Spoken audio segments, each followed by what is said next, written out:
welcome to my channel. My name is Saskia and I create image and wardrobe styling videos. In today's video, I wanted to invite you to discover some essentialist styling tips. In today's video, I wanted to invite you to discover some essentialist styling tips in order for you to create a luxurious wardrobe that supports you. Now, I know that there's a lot of negative and positive connotation when it comes to capsule wardrobes, and I want to kind of touch on that prior to jumping into the essentialist tips. Now, the way that I advise you go about incorporating a capsule wardrobe into your life is really to take into consideration what would serve you best. So for some women, they really love having a grand wardrobe with lots and lots of options, and that just brings joy and happiness to their lives. And that's totally fine. You don't have to have a wardrobe of just 30 pieces in order for you to be able to incorporate a capsule wardrobe for yourself season to season. I do believe that having a capsule wardrobe within your grand wardrobe is going to be extremely helpful in terms of making things super functional and time efficient and just a lot more peaceful for you and less overwhelming as well. Now, for my ladies who want to be super minimal, absolutely, if 30 pieces is enough for you, go for it, and make sure that those pieces are going to be very supportive, very versatile, and super functional for you and your lifestyle. So the foundation of this entire process of defining essentialism in your life is to really look at two things: your personal style ID and your lifestyle. If you want some help on tackling this personal style transformation, please feel free to go ahead over to my website and make sure to book yourself a consultation with me. Now that we have that covered, let's take a look into the parts of exploring essentialism within your wardrobe. So the first part is to escape from the social norms. Now, I say this with a grain of salt because the social norms can give us some guidance and direction in where to go based on the times that we're living in, the environment that we're living in, the society that we're living in. However, it should be more suggestive than anything. So escaping from those norms and those restrictions is really going to help you explore who you are and where you want to start with your personal styling journey. The second part is to really take a good look within.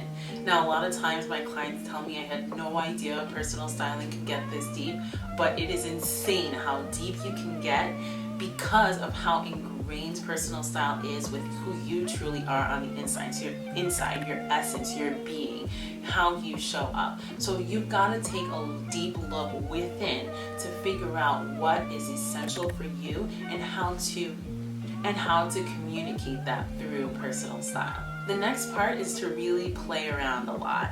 And this is where your personal stylist is going to be a lot of help for you.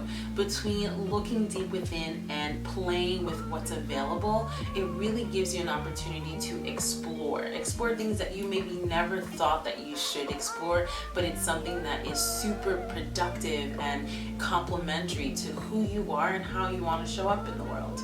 Magical things happen when you let your inner self explore. Things start to align, things become just so brilliant and well understood. The next thing is to really put all the expectations and pressures to bed. Put them to rest. Don't look back at them. And I know that it's going to be really hard and almost like a big challenge for a lot of people, especially if you're coming from a cultural background that imposes a lot of expectation. But it's time to put them to bed. Try something new for a change. You haven't put them to bed before, and it may not have worked for you in the past, so why not try something new now and see if that works better for you today? So put those expectations, those limitations, and those restrictions to rest, and only apply the ones that are essential to you and incorporate those into your life. And last but not least, this next part is to be very selective.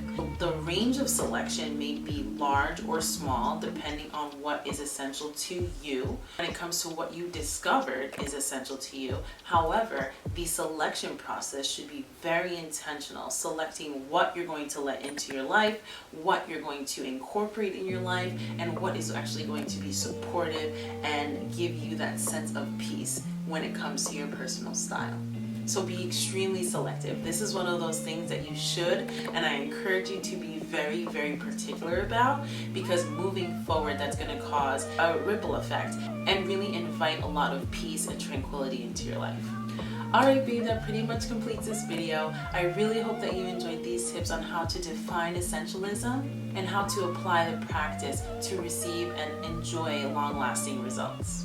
I always love hearing from you, so please go ahead and leave a comment down below letting me know which of these tips was really impactful for you so that we can have a chat about it. If you haven't subscribed already, please go ahead and do so. If you've been tiptoeing around and you haven't really started to feel like, I totally know I want to be part of this community, we would love to have you here. Just put that to rest. Don't even think about it anymore. Just press subscribe, click on the notification bell so that you don't miss any other uploads. And if you really want to solidify our friendship, make sure to go ahead and subscribe to the newsletter for my blog so that we can really stay connected for the long run. I'll see you in the next video. Bye!